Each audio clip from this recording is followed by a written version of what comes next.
আমরা সাধারণ জনগণ এইভাবে করেই বলছি, সবাই বলছে, আমিও বলছি সময় টেলিভিশন দখল নিলাম।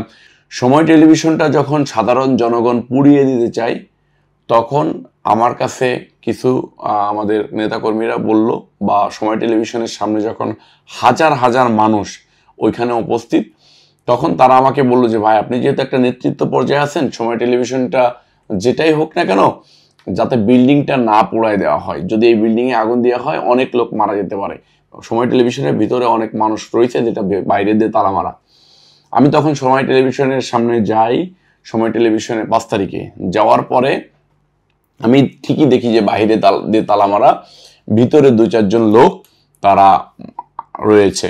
তা আমার কাছে তখন মনে হচ্ছে, যদি বাইরে দিয়ে তালা মারা, এই ভিতরের লোক খুঁজতে গিয়ে যদি সময় টেলিভিশনের তালা মানে আগুন ধরিয়ে দেয় বা বিল্ডিং আগুন ধরিয়ে দেয়, জাতির এবং রাষ্ট্রের এবং মানুষের অনেক ক্ষতি হবে, সাধারণ মানুষেরও অনেক ক্ষতি হবে। সেটার ধারাবাহিকতায় সাধারণ জনগণ যখন তালা ভাঙতেছে, আমি তালা ভাঙার পাশেই ছিলাম, দাঁড়িয়েছিলাম।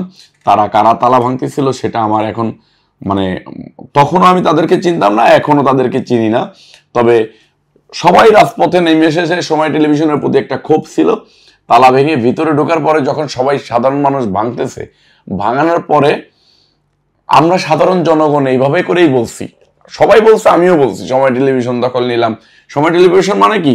সময় টেলিভিশন তো আওয়ামী লীগের দোসরদের ছিল, সেটা জাতির পক্ষে দখল নেওয়া হলো। যখন সাধারণ মানুষরা ভেঙে ফেলতেছে টিভির মনিটরগুলো, আপনারা ভিডিও দেখবেন, টিভির মনিটরগুলো ভেঙে ফেলতেছে, তখন আমি তাদের উদ্দেশ্যে বলতেছিলাম যে এটা তো রাষ্ট্রের সম্পদ, এটা জাতীয় সম্পদ, এটাকে নষ্ট করো না, এটাকে ভেঙো না, এটা তো আমরাই চালাবো, এটা আমাদের দেশের মানুষই চালাবে, এটাকে ভেঙো না। সেভাবে করে আমি সময় টেলিভিশনটাকে মানে সেভ করেছি। এরপরে আমি ওই দিকা থেকে চলে এসেছি। আমার নামের নাম আর একজন লোক আছে, রবিউল ইসলাম। আমি শুনতে পেয়েছি যে সে নাকি টাকা নিয়েছে এবং পার্সেন্টেজ নিয়েছে, নামে নামে আমাকে টেনেছে। পরবর্তীতে সময় টেলিভিশন কর্তৃপক্ষ হাইকোর্টে মামলা করছে, মামলা করে সেটা আবার তারা ফিরিয়ে নিয়েছে। সময় টেলিভিশনের যে সাংবাদিক, বিএনপি বিট করে সাংবাদিক, উনি আমার সাথে যখন রাত 8টা বাজে যোগাযোগ করে যে ভাই, সময় টেলিভিশনে তো আমরা ঢুকতে পারতেছি না, সামহাও কারা তালা মেরে রেখেছে, আপনি যদি একটু আমাদেরকে সহযোগিতা করতেন। তখন আমি সেই সাংবাদিকদের সাথে থেকে, মানে আমি নিজে না যেয়ে লোক পাঠিয়ে সাংবাদিকদেরকে সহযোগিতা করে সময় টেলিভিশন ওপেন করে দিয়েছি। সময় টেলিভিশনের সম্প্রচার চালু হয়েছে। ইসলামিক ব্যাংক এবং সময় টেলিভিশন এদের জাস্টিফাই করে, দুই পক্ষের মতামত নিয়ে শুনে তারপর একটা ভালোভাবে আল জাজিরাতেই নিউজ করুক। আমি দেখতে চাই যে উনি কতটুকু সত্যতা দিয়ে চলে, বা উনি আমার কাছে চাঁদার জন্য লোক পাঠাইছে, তো উনি আর একজনদের একটা কিছু না জেনে, না বুঝে, না শুনে চাঁদাবাজি করা কথা বলতেছে। আমি কি চাঁদাবাজি করছি?